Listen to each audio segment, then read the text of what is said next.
దాని క్రిందున్న ఆకాశము భూమిలో కనబడునవన్నీ ప్రభువా నిన్నే కీర్తింతును. భూమిలో కనబడునవన్నీ ప్రభువా నిన్నే కీర్తింతును. లెక్కింపలేని స్తోత్రములు దేవా ఎల్లప్పుడూ నీ పాడెదను. లెక్కింపలేని స్తోత్రములు దేవా ఎల్లప్పుడూ నీ పాడెదను. అడవిలో నివసించునవన్నీ సుడిగాలి మంచును అడవిలో నివసించునవన్నీ సుడిగాలి మంచును భూమిపై ఉన్నవి అన్నీ దేవా నిన్నే పొగడెను. భూమిపై ఉన్నవి అన్నీ దేవా నిన్నే పొగడెను. లెక్కింపలేని స్తోత్రములు దేవా ఎల్లప్పుడూ నీ పాడెదను. లెక్కింపలేని స్తోత్రములు దేవా ఎల్లప్పుడూ నీ పాడెదను. నీటిలో నివసించు ప్రాణులు ఈ భూమిలోని జీవరాశులు నీటిలో నివసించు ప్రాణులు ఈ భూమిలోని జీవరాశులు ఆకాశమున ఎగురునవన్నీ ప్రభువా నిన్నే కీర్తింతును. ఆకాశమున ఎగురునవన్నీ ప్రభువా నిన్నే కీర్తింతును. లెక్కింపలేని స్తోత్రములు దేవా ఎల్లప్పుడూ నీ పాడెదను. లెక్కింపలేని స్తోత్రములు దేవా ఎల్లప్పుడూ నీ పాడెదను. ఇంతవరకు నా బ్రతుకులో ఇంతవరకు నా బ్రతుకులో నీవు చేసిన మేలకై లెక్కింపలేని స్తోత్రములు దేవా ఎల్లప్పుడూ నీ పాడెదను. లెక్కింపలేని స్తోత్రములు దేవా ఎల్లప్పుడూ నీ పాడెదను. హల్లెలూయా.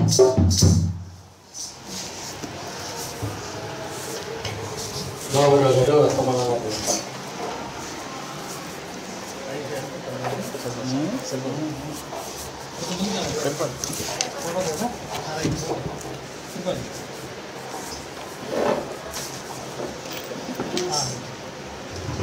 మన ప్రభువును రక్షకుడైన యేసుక్రీస్తు పరిశుద్ధ నామములో కూడా వందనాలు. చక్కని యొక్క దేవుని యొక్క మాటలు మనం విన్నాం. కొన్ని మాటలు మన దేవుని యొక్క మాటలు మనం గ్రంథంలో నుంచి మనకి ఇవ్వబడినటువంటి ఉపనిషత్తు గ్రంథంలో నుంచి కొన్ని మాటలు మనం చదువుకుందాం. నిజంగానే గురు శిష్యుల మధ్య ఉన్నటువంటి బంధం మామూలు బంధం కాదు. గురువులు శిష్యుడు ఎట్లా ఉంటారంటే నిజంగా ప్రపంచం మొత్తంలో అనేక మంది గురువులు ఉన్నప్పటికీ కూడా బెస్ట్ టీచర్ అనిపించుకోవాలంట. ఎవరు? యేసు ప్రభువు గారు. గాంధీ గారు మాట్లాడుతూ కూడా ఒక సమయంలో ఈ మాట చెప్తారు, నీకు తెలిసినంత వరకులో ఉత్తమమైనటువంటి గురువు ఎవరైనా ఉంటే చెప్పబోయా అంటే నేను చదువుకున్నటువంటి గ్రంథాలన్నింటిలో కల్లా నాకు ఉత్తమమైనటువంటి గురువు అనిపించింది యేసుప్రభువే అన్నాడంట. అట్లే వివేకానందుడు కూడా అదే మాట చెప్పినట్లుగా వాళ్ళ యొక్క జీవిత చరిత్రలో రాసుకున్నారు. అది ఏదో నేను చెప్పడం మీరు చెప్పడం కాదు, లేదంటే ఏదో ఏదో చెప్తే వినటం కూడా కాదు. వారి యొక్క జీవిత గ్రంథాలు అనేటువంటి గ్రంథాల్లో వాళ్ళు రాసుకున్నటువంటి ఈ మాటలు. ఎందుకని ఈ గురువులు మరి శిష్యుల్ని అంత ప్రేమించి, ఆ దేవుడు అంత ప్రేమించి శిష్యులకి అన్నీ అంటాడు కదా, నేను అసలు ఏది కూడా దాచట్లేదు. గురువు అన్నటువంటి వాడికి నేను కూడా ఒక గురువుని, నేను కూడా కాలేజీలో లెక్చరర్గా పనిచేస్తూ ఉంటాను. కాబట్టి గురువుడు బేసిక్గా గురువు యొక్క మనస్తత్వం ఎలా ఉంటుందో నాకు తెలుసు. గురువు ఏ గురువు కూడా అంత నేర్పిస్తాక ఒప్పుకోడు. జాగ్రత్తగా ఏంటిది, ఏ గురువు కూడా ఆ దగ్గర ఉన్న అంతా కూడా నేర్పిస్తాక ఎవడో కూడా ఒప్పుకోడు. నేను ఒప్పుకోను అసలు. ఎందుకనంటే అంతా నేర్పించేస్తే శిష్యుడు అన్నటువంటి వాడు నాకన్నా ఎక్కడ గొప్పడు అవుతాడో అని గురువుకి ఏముంటుంది, కొంచెం భయం ఉంటా ఉంటుంది. అందుకని ఏ గురువు కూడా ఏం చెప్పడంట, అంతా విద్య అంతా కూడా శిష్యుడికి ఎప్పుడు కూడా నేర్పిరంట. భారతదేశంలో ఉన్నటువంటి మనకు కూడా 2 అవార్డులు ప్రదానం చేస్తూ ఉంటారు. ఒకటి శిష్యుడికి, ఉత్తమమైన శిష్యుడికి ఒక అవార్డు, ఉత్తమమైనటువంటి గురువుకి ఒక అవార్డు. ఉత్తమమైన శిష్యుడికి ఇచ్చేటువంటి అవార్డుని ఏమంటారు, అర్జున అవార్డు అంటారు. ఉత్తమమైనటువంటి గురువుకి ఇచ్చేటువంటి అవార్డు ద్రోణ అవార్డు అంటారు. అవునా? అంతేనండి. ఎందుకని వాళ్ళు ఉత్తమమైన వాళ్ళు అయ్యారు, మరి ఎందుకని మిగిలిన వాళ్ళు ఉత్తమం అవ్వలేదు? ఇంకా అనేక మంది గురువులు మన భారతదేశంలో ఉన్నారు. వాళ్ళందరికీ లేనటువంటి ఖ్యాతి ఇలా కట్టబెట్టారు. అయినప్పటికీ వారి గురించి నేను పెద్దగా చెప్పను, కానీ నాకు విషయాలన్నీ కూడా తెలిసినప్పటికీ కూడా వారి గురించి కన్నా కూడా మనం బైబిల్ గ్రంథంలో నుంచి కొన్ని మాటలు నేను దేవుడు ఎట్లా ఉంటాడు, అసలు గురువు అన్నవాడు ఎలా ఉంటాడు, శిష్యుడు అన్నటువంటి వాడు ఎలా ఉండాలనేది గ్రంథంలో చాలా క్లియర్గా ఇచ్చారు. ఒకానొక సమయంలో అనేక సంవత్సరాల క్రితం ఒక శిష్యుడు ఉన్నాడు. అతడి పేరు గెహజీ. అతడు ఎవరి దగ్గర శిష్యరికం చేస్తున్నాడంటే ఎలీషా దగ్గర శిష్యరికం చేస్తున్నాడు. ఎవరి దగ్గర? ఎలీషా అన్నటువంటి భక్తుడి దగ్గర, ప్రవక్త దగ్గర అతడు శిష్యరికం చేస్తున్నాడు. ఏమిటి అతను చేసేటువంటి శిష్యరికం అంటే, ఇతడు ఎలీషాని చూస్తున్నాడు. ఎలీషాలాగా నేను అవ్వాలి, ఎలీషాలాగా ప్రతి ఒక్క శిష్యుడికి కూడా ఒక డ్రీమ్ రోల్ ఉంటుందంట. ప్రతి వాడికి కూడా, నేను కూడా ఇప్పటికీ కూడా అనుకుంటూ ఉంటాను, నన్ను ఇన్స్పైర్ చేసినటువంటి కొంతమంది ఉన్నారు. అంటే దేవుని విషయాల్లో ఇన్స్పైర్ చేసినటువంటి వాళ్ళు ఉన్నారు. నా పర్సనల్ జీవితంలో నేను చేసేటువంటి వృత్తిలో నన్ను ఇన్స్పైర్ చేసినటువంటి వాళ్ళు కూడా ఉన్నారు. వృత్తిలో ఇన్స్పైర్ చేసినటువంటి వాళ్ళు వేరే వాళ్ళు ఉన్నారు, కానీ ప్రభువులో ఇన్స్పైర్ చేసినటువంటి వాళ్ళు మన ముందే ఉన్నటువంటి నికోలయ్య గారు కానీ ఇంకా ఉన్నారు కొంతమంది, మా అంకుల్ గారు జ్ఞానప్రకాష్ గారు కానీ, ఇట్లాంటి వాళ్ళందరూ కూడా ఇన్ఫ్లుయెన్స్ చేశారు. ప్రతి ఒక్క శిష్యుడికి కూడా ఉండేటువంటి ఆలోచన ఏమిటంటే, నేను నా గురువు అంతటోని అవ్వాలి అన్నటువంటి ఆలోచన ప్రతి వాడికి కూడా ఉంటుంది. ఏముంటుంది మరి మీకు ఉంటుందో లేదో తెలియదు, కానీ ప్రతి శిష్యుడికి కూడా ఉంటుంది అది. నేను కనీసం నా గురువుని మించాలి, నేను నా అంతటోని అనిపించుకోవాలి అని ప్రతి శిష్యుడికి కూడా అనిపిస్తూ ఉంటుంది. నేను పనిచేసే దగ్గర కొంతమంది గురువులు ఉన్నారు. నాకు కూడా రాంబాబు గారు అని, నాగేంద్ర గారు అని కొంతమంది ఉన్నారు. వాళ్ళు పనిచేసేటువంటి తీరు చూసి నేను చాలా నేర్చుకొని, నేను కూడా ఇప్పుడు ఎలా పనిచేస్తానంటే వాళ్ళు ఎలాగైతే పనిచేశారో నేను కూడా అట్లాగే ఆలోచిస్తూ ఉంటాను. అట్లే ఈ యొక్క గెహజీకి ఉన్నటువంటి ఆలోచన ఏంటంటే, నేను కూడా ఇంచుమించు ఎలీషా అంత అవ్వాలి, ఎలీషా అంతా అవ్వాలనుకుంటున్నాడు. బాగానే ఉంది. కొన్ని సంవత్సరాలు ఎలీషా దగ్గర ఉన్నాడు.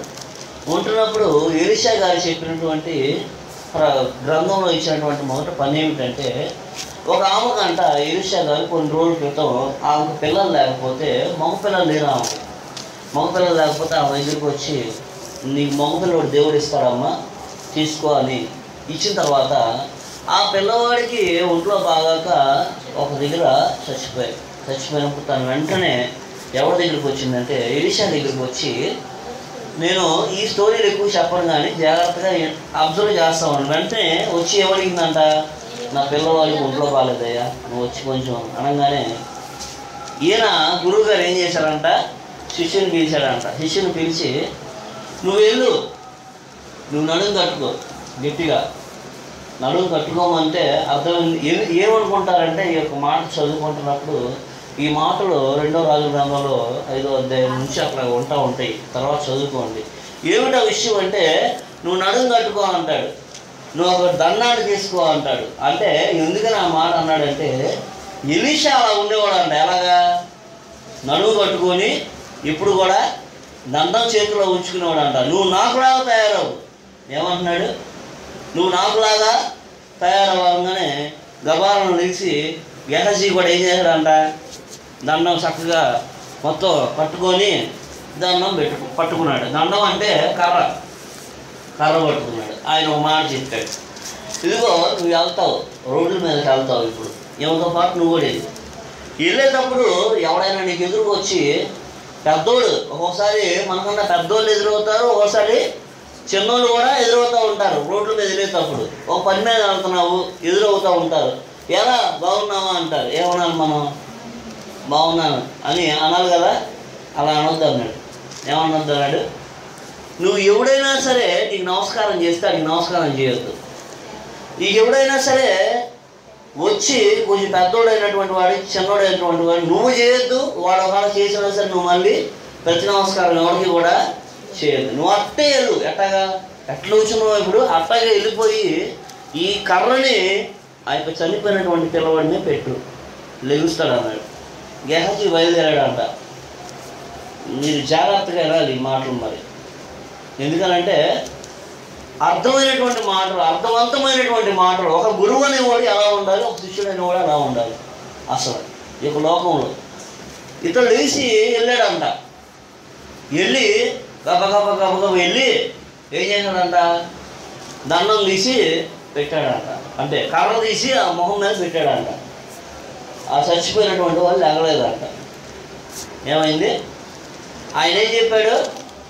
చచ్చిపోయినవాడు లెగుస్తాడని చెప్పాడు. ఈ కర్ర తీసుకెళ్ళి మీద పెట్టు, నువ్వు పెట్టంగానే ఆ చచ్చినటువంటి వాడు లెగుస్తాడని చెప్పాడు. ఈయన వెళ్ళాడు, పెట్టాడు.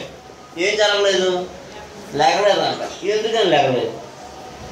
ఇతడు రోడ్డు మీద చక్కగా వెళ్ళాడు. ఇప్పుడు వెళ్తున్నాడు, బాగానే ధీటుగా నడుచుకుంటూ వెళ్తున్నాడు. కానీ వచ్చిన ప్రతి ఓడికి కూడా బయట పెట్టలేదు, అందరికీ కనిపించేటట్టుగా నమస్కారం అయ్యారు అని చెప్పలేదంట. ఆయన కూడా ఎక్కడ ఉందంట. కానీ లోపల అమ్మ వీడి పెద్దోడు వస్తున్నాడు, వీడికి దండం పెడతలేదు, మమ్మల్ని ఏమంటాడు రేపొద్దున మళ్ళీ కనిపిస్తాడు కదా బయట. ఇప్పుడు దండం పెడతలా, మరి రేపొద్దున ఏమంటాడు అని చెప్పి గురువు గారు ఏదైతే చెప్పారో, చేయమని చెప్పారో అది మాత్రం చేయకుండా మిగిలిన చేసుకుంటా వెళ్ళాడు. ఏం చెప్పాడు ఆయన? ఎవరికి కూడా నువ్వు భయపడవద్దు అని. దండం పెట్టవద్దు అంటే అర్థం ఏంటి? దండం పెట్టవద్దనే భయపడవద్దు, నువ్వు ఎవరికి కూడా భయపడవద్దు, అట్లా నడుచుకుంటా వీళ్ళు. అలాగే ఈ గ్రంథం కూడా చదువుకోండి.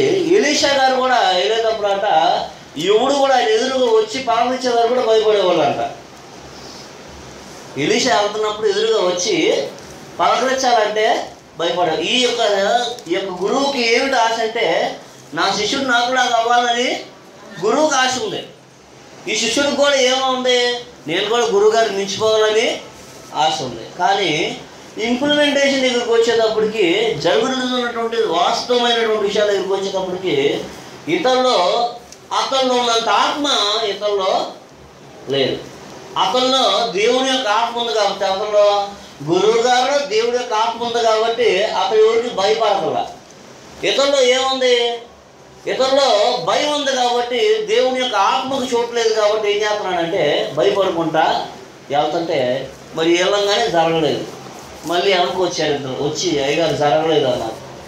జరగలేదంటే నేను వస్తానని చెప్పి ఆయన ఏం చేశాడంట? జాగ్రత్తగా నేను చేశాడంట. ఆయన పెడితే లేచిందా? ఆయన అన్నప్పుడు ఆయన లేచాడంట. ఇది జరిగిన తర్వాత ఇంకో కుష్ఠరోగి అనేటువంటి నయమాన్ కూడా వచ్చి ఎలీషా దగ్గర బాగుపడ్డాడు. బాగుపడిన తర్వాత ఎలీషాకి అనేకమైనటువంటి కానుకలు ఇవ్వబోయాడు. అయ్యా, నువ్వు నన్ను బాగుపరిచావు, ఇదిగో నీకు చాలా కానుకలు తెచ్చాను, ఇంత బంగారం తెచ్చా, ఇంత వెండి తెచ్చా, నువ్వు ఇవి తీసుకో అంటుంటే ఎలీషా ఒకటే మాట అన్నాడంట, నాకు అవసరం లేదు, నువ్వు తీసుకొచ్చినట్టుగా జాగ్రత్తగా ఇంటికి తీసుకెళ్ళిపో అన్నాడు. అంటే ఈ మాట ఎవరికి నచ్చలేదంట? ఎక్కడికి నచ్చలేదంట. ఏ మాట? గురువు గారు ఏమో ఏం చెబుతున్నారు? వద్దు అని చెబుతున్నాడు. శిష్యుడేమో ఆశపడుతున్నాడు, ఇప్పుడు కావాలని ఆశపడుతున్నాడు. గురువు గారు ఏమో ఏమనుకుంటున్నాడంటే నాకు పేరు వద్దు, ప్రఖ్యాతి వద్దు, ఏమొద్దు అనుకుంటున్నాడు. శిష్యుడు ఏమనుకుంటున్నాడు? నేను కావాలనుకుంటున్నాడు. అనుకొని వీడేం చేశాడట, ఆయన సగం దూరం వెళ్ళిపోయిన తర్వాత వీళ్ళు పరిగెత్తుకుంటూ వెళ్ళి తెచ్చుకోవటం కదా, ఆయన చెప్పాడు అంట. ఏమని? అబద్ధం ఒకటి చెప్పాడంట. ఏం చెప్పాడు? గురువు గారి దగ్గర ఏమో అబద్ధం లేదు, ఆయనకు ఉన్నటువంటి గురువు దగ్గర ఏమీ లేదు, అబద్ధం లేదు, అసత్యం లేదు, లేనిపోయిన మాటలు కల్పించి చెప్పటం లేదు. వీడు ఏం చెబుతున్నాడంటే వెళ్ళి, ఇప్పుడే చుట్టాలు వచ్చారయ్యా, ఎక్కడికి అంట? మా గురువు గారి ఆశ్రమానికి. నేను కొంచెం తెలుగులో చెప్తా ఉంటాయి మాటలు, అక్కడ వేరేలా ఉంటాయి. అంటే తెలుగులో ఆశ్రమం అంటారు కదా. మా గురువు గారి ఆశ్రమానికి వేరే దేశం నుంచి ఇద్దరు గెస్టులు వచ్చారు, ఇద్దరు మనుషులు వచ్చారు. మా గురువు గారు అన్నారు, కొంచెం వెండిను కొంచెం ఏదన్నా తీసుకొని రమ్మను, బంగారమును వెండి తీసుకొని రమ్మను మీ దగ్గర అని ఎవరిపై చెప్పారు. ఇప్పుడు కావాల్సిందేమో వీడికి, జ్ఞాపకమేమో ఎవరి మీద? కావాల్సిందేమో వీడికి, కావాల్సిందేమో ఈయనకి, శిష్యుడికి. జ్ఞాపకమేమో గురుగారి మీద చేసి ఏం చేశాడంట? తెచ్చుకున్నాడంట. తెచ్చుకున్న తర్వాత ఆ ఇచ్చినటువంటి వాడు కూడా ఎటువంటి వాడు అంటే చాలా మంచివాడు. ఎందుకనంటే అంత గొప్ప మేలు పొందుకున్నాడు కాబట్టి, అరే ఇంతేనా, నువ్వు అడిగింది చాలా తక్కువయా, నేను తెచ్చిన దాంట్లో తీసుకో, నువ్వు ఒకటి అడుగుతున్నావు ఏంటి, నేను 2 ఇస్తా తీసుకో అని చెప్పి ఈయన అడిగిన దానికి సరిగ్గా డబల్ ఇచ్చి పంపించాడంట. ఇక ఇద్దరి సర్వెంట్ను కూడా ఇచ్చి పంపించాడంట. నువ్వు మోసుకొని పోలేవు, ఎందుకు వచ్చింది నీకు, అందుకనే ఇద్దరిని తీసుకెళ్ళు, నీతో పాటు శుభ్రంగా తీసుకెళ్ళి అక్కడ చూపించుకో అని చెప్తే ఈడేం చేస్తాడంట, అవన్నీ తీసుకో వాళ్ళ ఇంటికి వెళ్ళాడంట. ఎవరింటికి? గెహజీ చక్కగా వాళ్ళ ఇంటికి వెళ్ళి ఆ ఇంట్లో పెట్టి, ఇక మీరు వెళ్ళండి అన్నాడంట. ఇప్పుడు వచ్చినాము, వీళ్ళు వెళ్ళిపోయారు. ఏం ఎరగనట్టుగా గురువు గారి దగ్గరికి వచ్చి మళ్ళీ నుంచున్నప్పుడు గురువు గారు అడుగుతున్నారు, గెహజీ ఎక్కడి నుంచి వస్తున్నావు, ఏం చేస్తున్నావు అంటే, నేనేం చేయలేదు, ఏముంటా, నేనే ఎక్కడికి వెళ్ళా, నేను ఇక్కడే ఉన్నాను కదా, నేను ఎక్కడికి వెళ్ళా, ఇక్కడే ఉన్నాను, నీ ముందే ఉన్నానుగా అన్నాడు అంట. అదేంటది? చాలా చక్కటి మాట రాసి ఉంటుంది. ఏమిటంటే, నువ్వు వాడి దగ్గరికి వెళ్ళి వాడితో మాట్లాడుతున్నప్పుడు నా ఆత్మ నీతో పాటు రాలేదా? ఎంత చక్కటి మాట అంటే, నిజంగా ఒక గురువు శిష్యుడిని ప్రేమించేటువంటి విధానం ఎంత మంచి విధానం చూసారా? ఏంటంట, నువ్వు వెళ్ళి ఆడితో మాట్లాడుతున్నప్పుడు నా ఆత్మ నీతో పాటు రాలేదా, నేను నీతో లేనా అని అంటున్నప్పుడు, ఇప్పుడు ఎవరి ద్వారా ఈ యొక్క ఈ తెచ్చుకున్నటువంటి బంగారం కానీ తెచ్చుకున్నటువంటి అంతా కూడా ఎవరి ద్వారా వచ్చింది? ఇతని వల్ల వచ్చింది అనుకుంటున్నారా? గెహజీ వల్ల ఏమి రాలేదంట. అది ఎవరి వల్ల వచ్చింది? ఎలీషా వాళ్ళు. ఏం చెప్పాడు ఆయన? మా గురువు గారు తెమ్మన్నారు అని చెప్పాడు. ఏం చెప్పారు?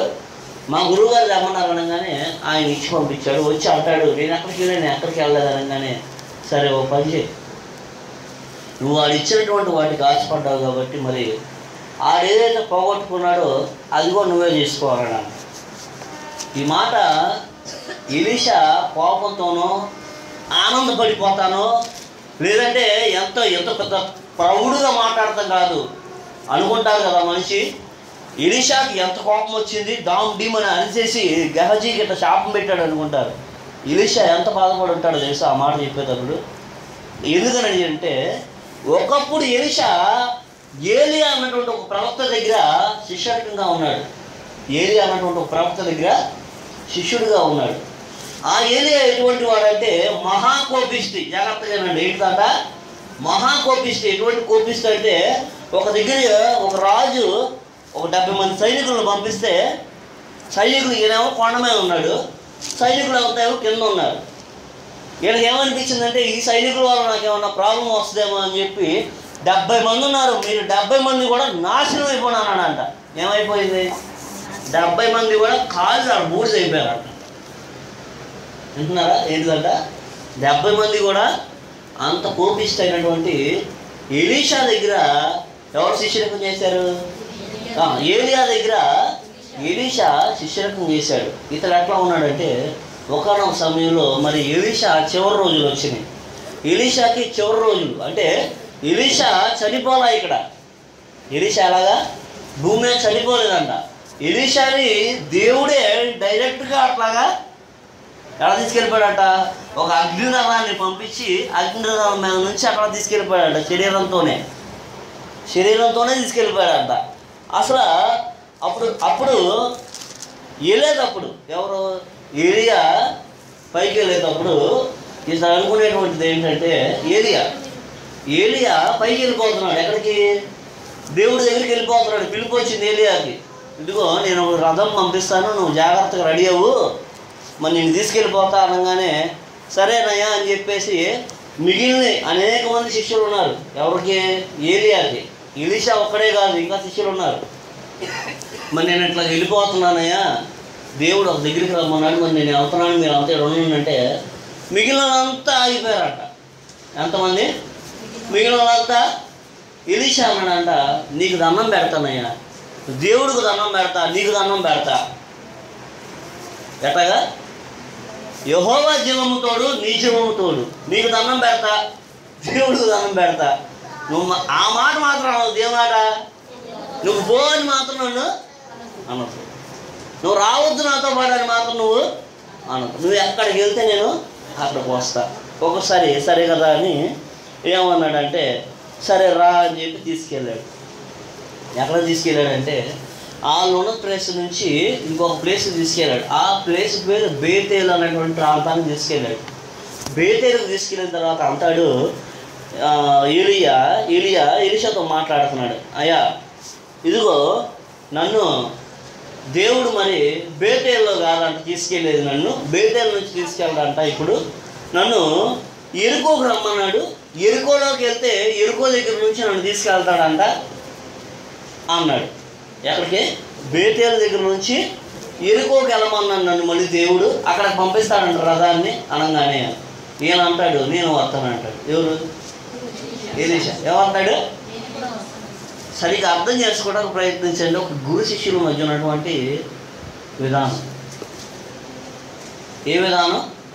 గురు శిష్యుల మధ్య ఉన్నటువంటి విధానం. ఈ శిష్యుడు అంటాడు, నువ్వు ఎక్కడికి వెళ్తే నేను అక్కడికే వస్తా. అదేంటి బేతేలులోకి వచ్చావు కదా, నీకు ఇంకా అలుపు రాలేదా?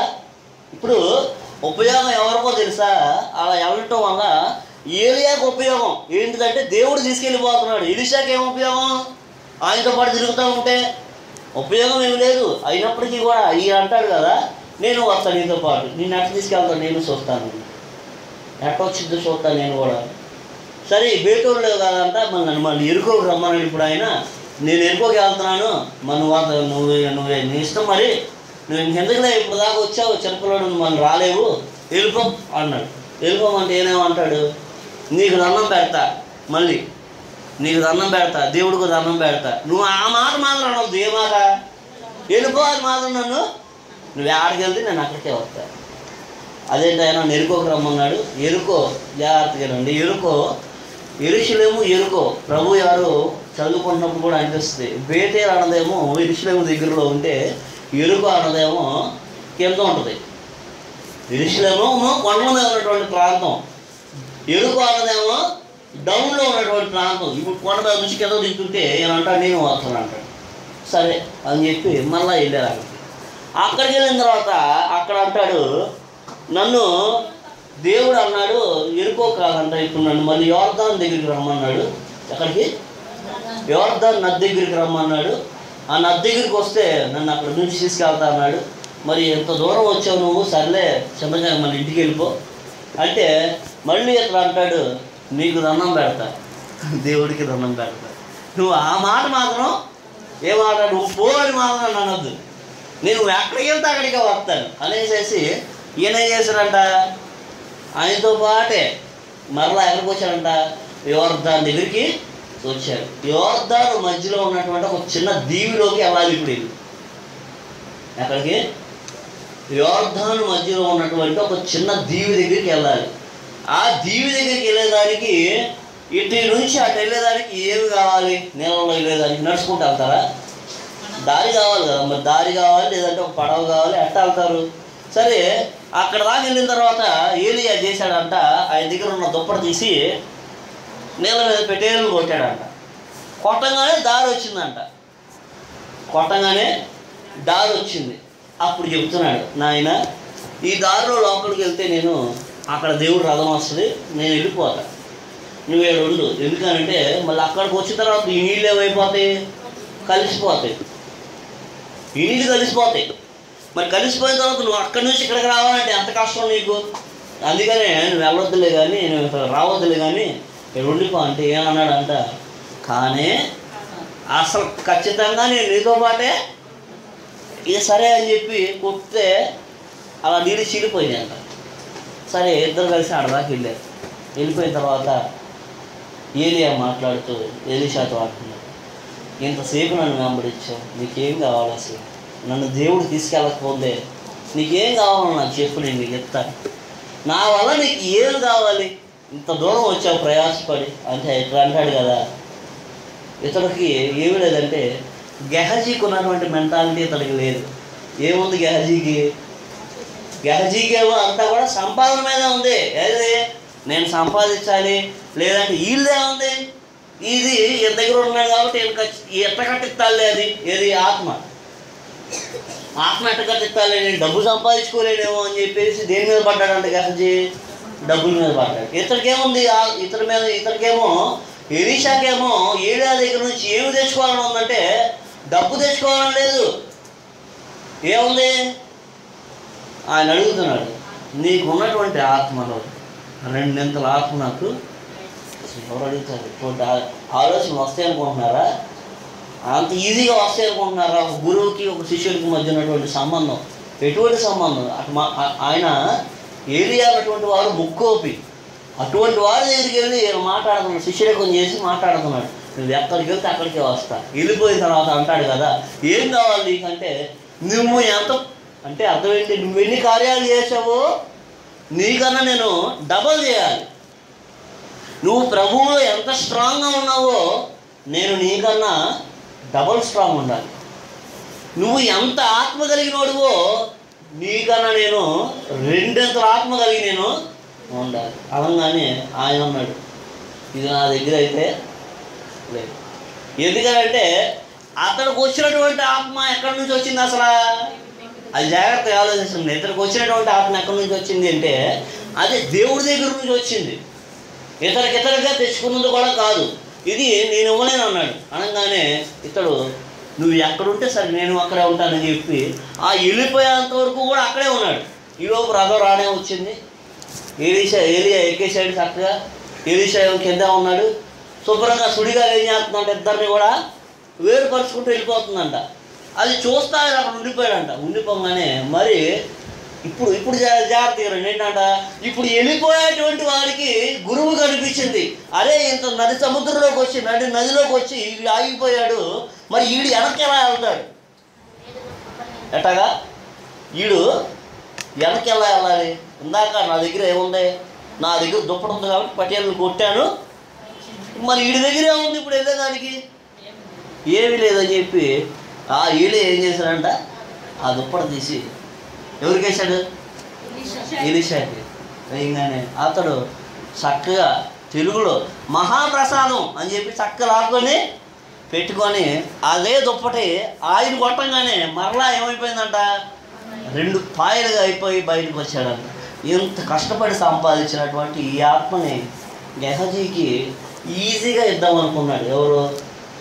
ఎలీషా. గెహజీకి ఎట్టిద్దాం అనుకున్నాడు అసలు? నేను కష్టపడినంత కష్టం వీడికి వద్దులే, ఇద్దాంలే అన్నటువంటి ఆలోచన అనుకుంటా ఉంటే ఈ గెహజీ అన్నవాడికేమో ఏముంటుంది? ఈ దీని మీద లేదు అసలు ఆశ అంతా కూడా.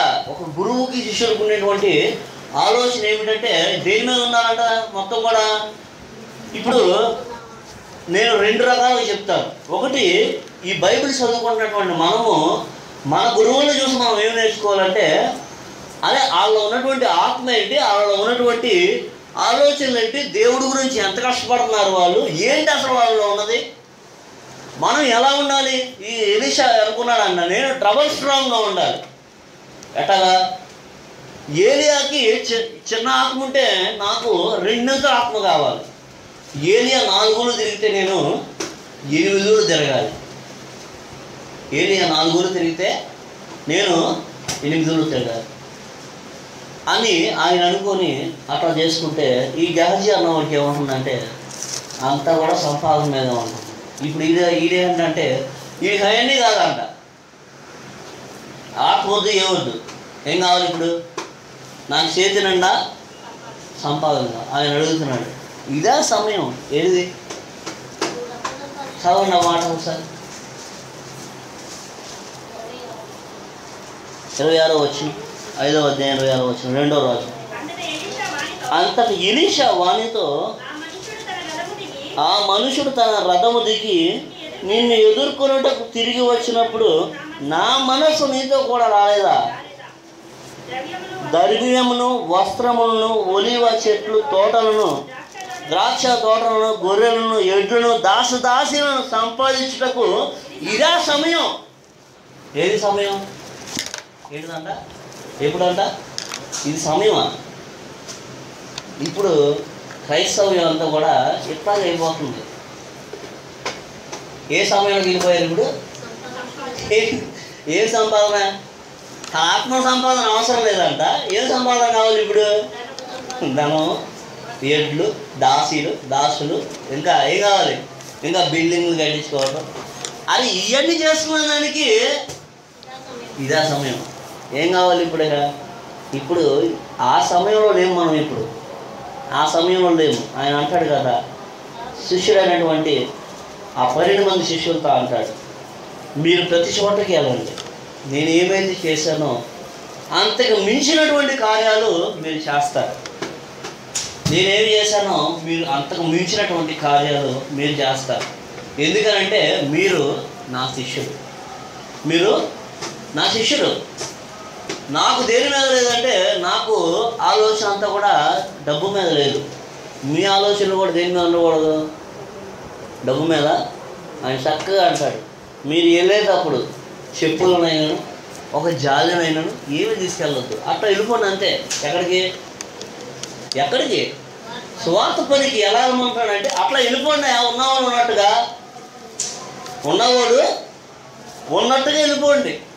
వెళ్ళిపోతే మాకేంటి అనుకుంటున్నారా? మీ గురువుకు తెలీదా ఏంటిది? నువ్వు వెళ్తే మరి ఆ కష్టాలు, ఆ బాధలు ఎట్లా ఉంటాయో గురువు అన్నవాడు అనుభవించుకున్నానని శిష్యుడికి చెప్తాడా? ఇప్పుడు నేను వంట తయారు చేస్తున్నాను, నేను ఎన్నిసార్లు చేయగలుచుకుని ఉంటానో నా శిష్యుడికి తెలియదు అనుకోండి. ఆడికేం నేర్పుతాం మనం అసలు? ప్రభువులో ఉంటున్నటువంటి మనము ఎన్ని కష్టాలు పడ్డామో, ఎన్ని బాధలు పడాలి, ఆ బాధలు పడలేదు అనుకోండి, మీరు అసలు మీ శిష్యుడికి ఏమి నేర్పుతారు? మనం అసలు మన శిష్యులకి ఏమి నేర్పుతాం? వాడు వచ్చేటువంటి జనాలు, ఇంకా వచ్చేటువంటి తరాల వాళ్ళకి మనమే నేర్పిస్తాం దేవుడి గురించి. ఈ చిన్న కష్టం రాగానే దేవుడు ముందు వచ్చేటువంటి మాట ఏంటంటే, అసలు మనుషులు నిజంగా సుఖం వచ్చినప్పుడు మరి దేవుడిని తవరు. ఏది? ఏం దేవుడో ఏంటో నాకు ఇంత బిల్డింగ్ ఇచ్చాడు అని అనరు. ఏం దేవుడో ఏంటో నాకు బీరువా నిండా బట్టలు ఇచ్చాడు అనరు. ఏం దేవుడో ఏంటో నాకు నేను నగలు ఇచ్చాడేంటి, ఏది వేసుకోవాలి తెలియలేదు అనరు. ఏది దేవుడో ఏంటో నాకు ఇంతమంది పిల్లలు ఇచ్చాడు అనరు. ఎప్పుడు వస్తుందంట? ఏదన్నా చిన్న పెట్టంగానే ఏం దేవుడో ఏంటో అందరికి ఇల్లు ఇచ్చి మాకే ఇలా, ఏం దేవుడో ఏంటో అందరికి మెల్ల నిండా ఇచ్చి నాకు మాత్రం గోరు కూడా ఎలుగు కూడా ఇలా, అందరికి ఇంతమందిని ఇచ్చి నాకు కొన్ని కూడా ఇలా. ఎవరి మీద? అట్లాంటి మెదవులకు మనం వెళ్ళకూడదు. అట్లాంటి మెదవులను మనం వెళ్ళకూడదు.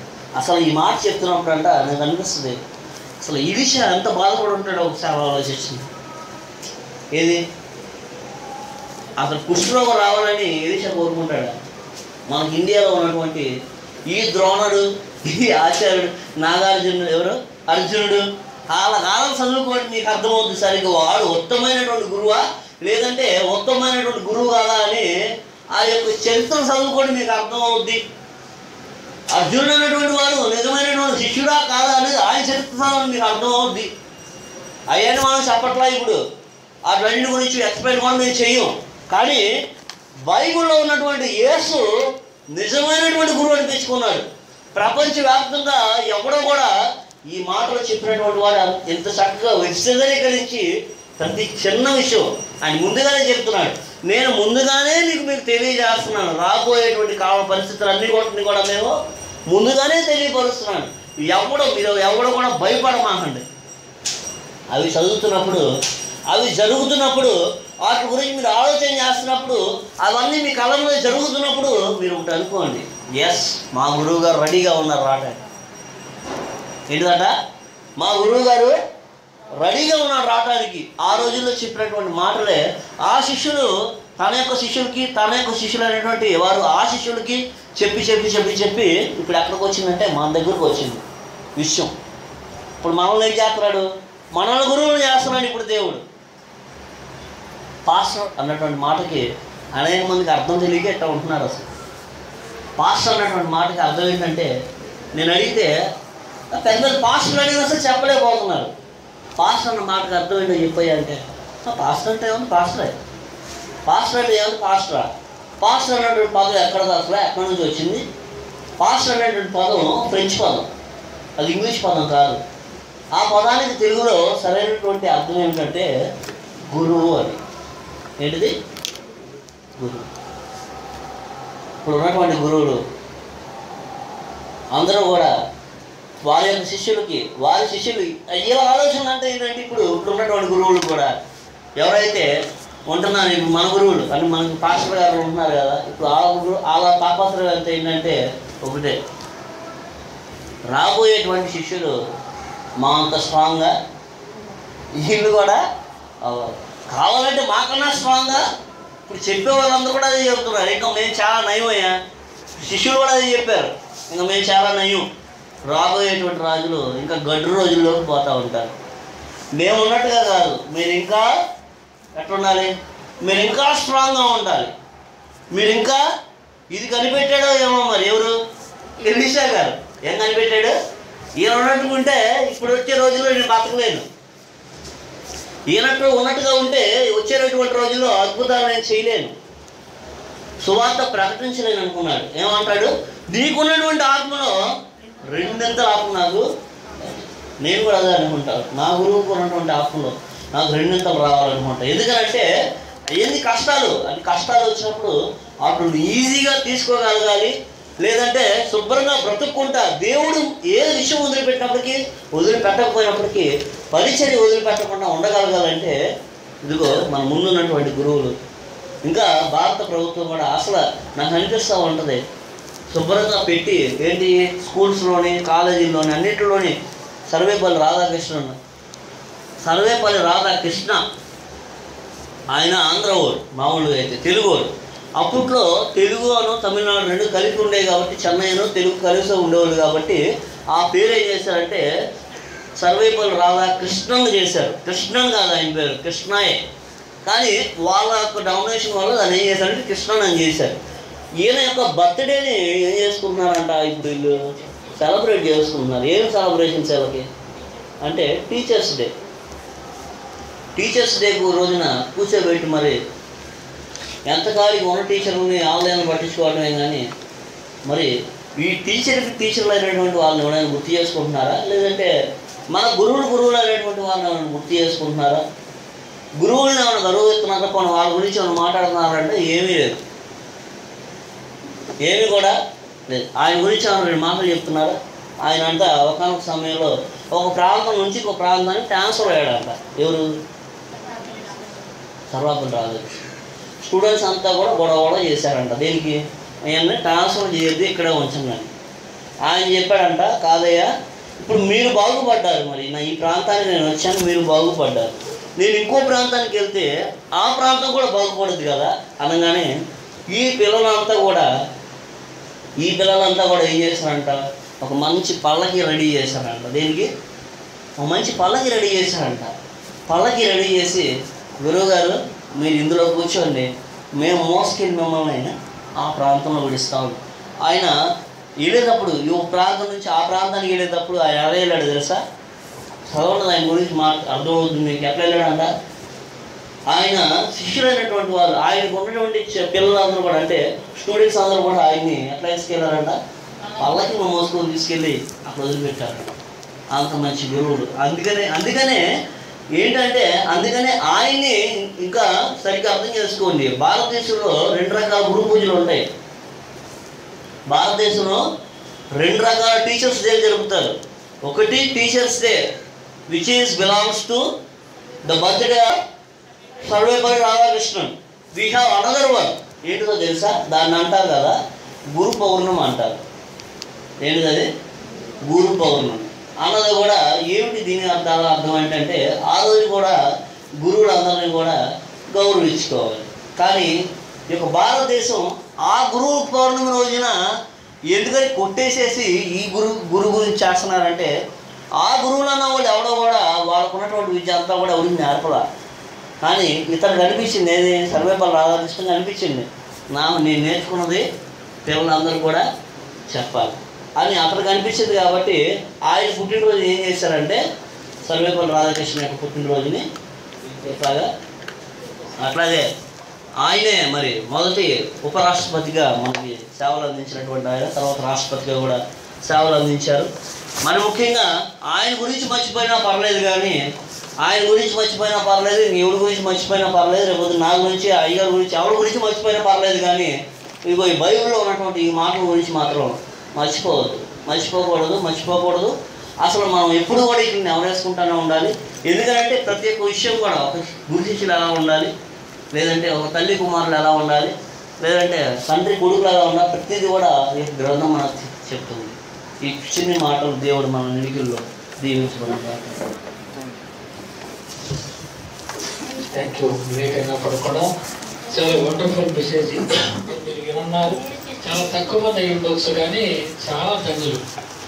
ఎందుకనగా దేవుని యొక్క వాక్యం అంటే ఏదో హల్లెలూయా స్తోత్రం అని చెప్పేసి జనాలు ఏదో చెప్పడం కాకుండా చక్కగా మరి చరిత్రను